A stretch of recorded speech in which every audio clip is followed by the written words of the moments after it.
नेमकी काय घटना घडली आज सकाळी? नमस्कार. माझं नाव गजानन माडी आहे. मी राहायला गणपतीनगर कुसुंबा जळगाव इथे राहतो. माझा मुलगा 10वी मध्ये शिकतो. इथं 10वीच्या कक्षामध्ये. त्याच्या 10वी मध्ये बरेचसे विद्यार्थी शिकतात. त्यापैकी एक मुलगा, एक नाव आहे त्याचं कार्तिक मनोज जाधव नावाचा, घरी त्याला ओम म्हणतात. अतिशय गुन्हेगारी प्रवृत्तीचा मुलगा आहे. आतापर्यंत त्याने 2-3 वेळा असे इन्सिडेंट शाळेमध्ये म्हणा की परिसरात असे घडवलेले आहेत. आणि 2 दिवसापूर्वी त्याने शाळेत माझ्या मुलाला काही किरकोळ कारणावरून, लात लागण्याच्या किरकोळ कारणावरून मारहाण केली. तर ती त्याच्या वडिलांसमक्ष आणि शाळेच्या मुख्याध्यापकांच्या समक्ष आणि शाळेचे जे पीटीचे शिक्षक असतील, इतर शिक्षक वृंद असतील, त्यांच्या समक्ष आम्ही त्याला समज देण्याचा प्रयत्न केला. तरी तो त्यांच्या समक्ष असं म्हणतोय मी त्याला पुन्हा मारेल.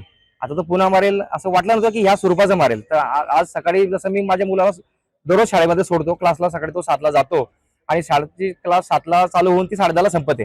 10:30 वाजता तो बरोबर BUN रायसोनी शाळेमध्ये जातो. तर शाळा ते क्लास या मध्यंतरीच्या परिसरात म्हटलं म्हणजे श्रीराम मंदिराच्या समोर एकदम, तर पाठीमागून येऊन त्याने चॉपर असं जोरात घातलं त्याच्या छातीमध्ये, छातीच्या खाली बरगळीच्या जवळ, आणि घालून असं गोल फिरवलं. आणि काही करण्याच्या आत प्रचंड रक्तबंबाळ अवस्थेमध्ये मुलगा खाली कोसळला. आणि तिथं तातडीने कोणतरी एक सजग नागरिक होता, त्याने माझ्या मुलाला उचललं आणि तिथं जवळ असलेल्या एका हॉस्पिटल क्लिनिकमध्ये दाखल केलं. आणि तिथून त्याला तात्पुरत्या स्वरूपात रक्त थांबवण्यात आलं.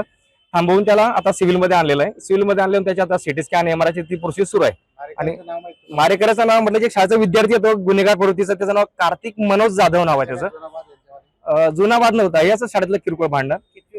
मुलगा माझा 10वी मध्ये आणि समोरचा मुलगा पण 10वी मध्ये. शाळा ती BUN रायसोनी शाळा.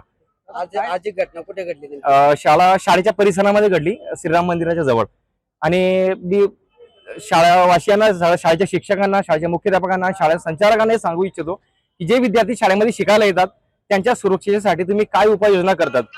जे गुन्हेगारी प्रवृत्तीचे किंवा असे हिंसक वृत्तीचे विद्यार्थी आहेत त्यांचे दप्तर शाळेमध्ये तपासले गेले पाहिजे, जेणेकरून एखाद्या विद्यार्थ्याला असा एक बळी जाणार नाही कोणाचा. असा आज माझं दैवत बलवत्तर की माझ्या मुलाच्या खाली आतड्याला फाटलं नाही आणि त्याचा जीव जाता वाचला थोडक्यामध्ये. आणि आमच्या MIDC परिसरामध्ये ही हद्द आहे, MIDCचीच हद्द आहे. त्या MIDCच्या हद्दीमध्ये सर्रासपणे चॉपर हल्ले, चाकू हल्ले सर्रासपणे चालतात. माझा SP साहेबांना कळकळीची नम्र विनंती, त्यांना दंडवत घालून आवाहन आहे की त्यांनी MIDC परिसरावरती विशेष लक्ष घालावं. आणि MIDC चे जे PI साहेब आहेत त्यांना जे काही त्यांना जी सूचना द्यायच्या असतील त्या त्यांनी त्यांच्या पद्धतीने द्याव्यात. पण ही गुन्हेगारी त्यांनी थांबवावी त्या परिसरातली.